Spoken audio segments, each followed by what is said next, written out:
I'm good at rubber belly. So I watched The LANGOLIERS. Oh, I'm sorry. I mean, the Stephen King's LANGOLIERS. Like the film it's a 1990s miniseries with just 2 hour-and-a-half-long episodes. What was up with those back in the day? Just make a movie! Alright, so it's based on the story from the book 4 Past Midnight, this collection of spooky dooky novellas by Stephen King, which is a timeless classic, I guess. I don't know, I didn't read it. So this version was directed by Tom Holland. No, not that Tom Holland. Man, I was so disappointed. I went into this thinking that Spider-Man himself directed it. Totally unrealistic expectations aside, was it okay? Let's see what do. I gotta say it, Stephen King knows how to suck you into a story, even if it's the stupidest idea anyone ever had.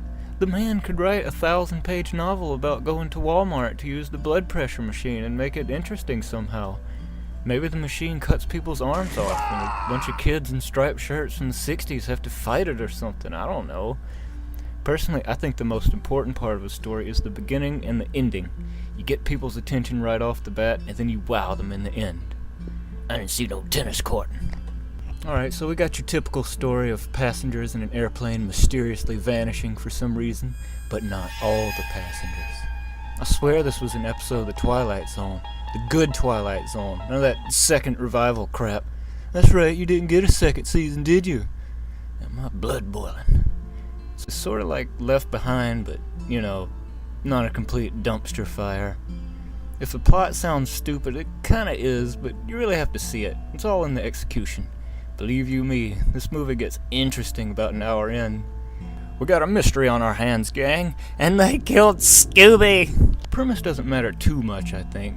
It's more how a story is told that truly makes it enjoyable. Look at the Lord of the Rings movies. The plot boils down to go over there. But it takes 3 movies and 12 hours to get there, and it still manages to be entertaining throughout. Look at the Rocky Horror Picture Show. Okay, that movie's just weird, but how come those were my 2 examples? What's wrong with me? But getting back to the movie of the hour, it really becomes engrossing when the remaining passengers land in this eerie world identical to our own, but void of people. It's this monotonous and unchanging place with no obvious means of escape. It's very unsettling. I don't want to give too much away, but it's actually an interesting spin on the time travel genre. It was only 47 years old! It really had a certain level of horror knowing that there may be no way for these people to ever make it back home. What if you woke up one day and everyone you ever knew or cared about had mysteriously vanished without a trace? That would be awesome! But this movie was cool. I thought the story was well told enough. It certainly kept my attention. Had some original ideas going on. I mean, it feels a little stretched out. And by a little, I mean full-on Boo Saga level stretched outedness. This thing is 3 hours long, man. That's almost 6.5 hours long. It's certainly lengthy, but again, it kept my attention for the most part. It's a very character-driven movie. Most everyone is unique and memorable, but the clashing personalities keep things interesting from time to time, but mostly everyone's on the same page and work together like civilized people. It would have been cool to see more squabbles between them, though. I won't mention all the characters, but my favorite was definitely Dinah, this adorable young blind girl who needs surgery so she can finally see. I promised myself I wouldn't cry, dang it. I'm gonna be so disappointed in me when I get home. I think the characters like that are very inspiring. I always get caught up watching documentaries about people like that. Also, she has superpowers because Stephen King, so that's kinda cool, I guess. It seemed unnecessary, but whatever. Also, she looks like the daughter of Johnny Quest and Johnny Bravo. Ugh, I don't even want to imagine that. Also, I think Alexander Shannara's performance was noteworthy as well. Seriously, separated at birth or what? Don't complicate it. I am your attorney. No, but that guy was nuts. I mean, I bet the Joker looked at this guy and said, "Dude, man, creeping me out right now, dude. Get out of my bathroom. Call me, Alabama. I am a fraud." Gotta keep it real. The acting is very made for TV. I'm sure this won the Academy Award for most okay acting. At its best, it's high school level play acting, and at its worst, it's church youth group level acting. Some of the acting was just bizarrely over the top. I half expected Nicolas Cage to crash through the ceiling or something and tell everyone how he didn't misfile anything. Not once! Not one time! Maybe this is just me, but I think the bad acting actually makes this particular movie better. Otherwise it wouldn't be nearly as memorable, at least in the case of this movie. It adds a certain level of charm and honestly makes me like these characters a lot more. I mean, just look at Star Wars. The acting was hokey and the dialogue was so stupid that it ended up being great. I like Darth Vader from Star Trek. Chewbacca looked like a bathroom rug, though. They just wouldn't let me. And I briefly want to touch on the CGI in this movie. There's not much, but Cheezosaurus H. Rex, those are some not-so-special looking effects. This was 1995. Jurassic Park had already been out for some time. Yeah, I know that movie had like a $9 billion budget and all, but come on, you can do better than that. I could do better than that with MS Paint. Dorbies look better than this horse malarkey. You know, I bet the Scorpion King himself looked at this and said, "Dude, man, this sucks, man. Get out of my house." By the way, The Mummy 3 isn't a thing. It never existed. It didn't happen. Allahumma. Now, the ending was a refreshing change of pace. It became a bit more sci-fi than the rest of the movie, but it works, and it's actually pretty exciting to watch. Like I said before, you gotta wow them in the end. It's pretty stupid, but fun to watch.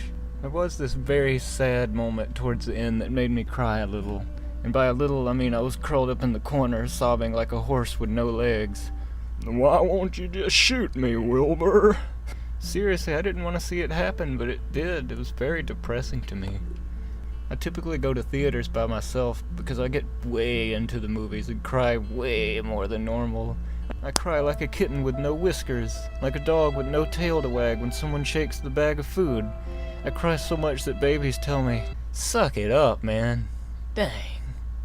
I'm gonna take my belt off. Well, you could say this movie has a happy ending. For me, it did not, just because of the one thing they had to do at the end. It didn't have to be this way!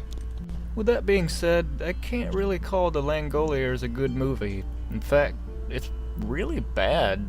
The acting is strangely overblown and almost comical at times. Some of the dialogue is borderline terrible. The script is a jumbled mess that should have been rewritten a few more thousand times. And there's only like 2 locations in the entire 3-hour-long movie. And the thing is way too long. Seriously, about 2 hours in I thought, okay, this is wrapping up nicely. But sweet sexy Jesus of Latter-gay Taints, there's still an hour to go. Okay, you can end now, the story's over, I don't care. Eric's waiting for me in the bounce castle, he's gonna be really mad. Just go off. I don't really want to sit through this post-game bullcrap. Who the heck watches those anyway? What loser wants to watch football in the first place? It's just a bunch of severely brain-damaged lunkheads who run into each other for 6 hours. And why is it seen as this macho, manly sport? It's the gayest sport I've ever seen in my life. It's a bunch of confused men who play with balls all day just because they like it so much. And they take showers together and pat each other on the butt. About to penetrate your defense. And every 5 seconds, this skinny old man who got fired from Foot Locker comes out on the field blowing his stupid little whistle. There's a penalty! There's a penalty! Hope he gets the death penalty. Hope his family dies in a car fire. Today. And the sad part is, I work at a football stadium. I gotta hear stupid, run with tide, all day. And I gotta fake smile every time and say, I sure do. Go sports ball! But getting back to the thing I'm supposed to be talking about, I can't really say it's a good movie, but I can say that I really enjoyed it. The characters are likable, even if they aren't particularly well acted at all. And the plot was very interesting, if a little on the Stephen King side. As far as TV movies goes, this is pretty dang watchable, at least for me. It's not for everyone. It's a very drawn-out movie, sure, but there's some enjoyment to be had for those who stick around. And as always, stay squirrely!